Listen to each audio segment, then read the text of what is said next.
রাতে যে আমাদের খাবারের প্লেট, এটা খায়া পানি, ধোয়া পানি। আগে গ্রামের আমরা মাটির ঘরে, টিনের ঘরে থাকতাম, তো এটা বাহিরে ফেলানো যাবে না রাত্রে, তাইলে ক্ষতি হবে।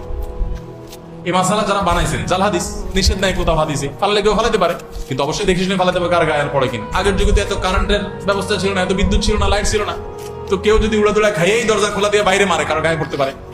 পোলাপান যেন এই কাম না করে, যেন বলছে খবরদার এটা ফালানো যাবে না, ক্ষতি হয়ে যাবে। হ্যাঁ, ভাঙা প্লেটে খাওয়া যাবে না, ক্ষতি হবে।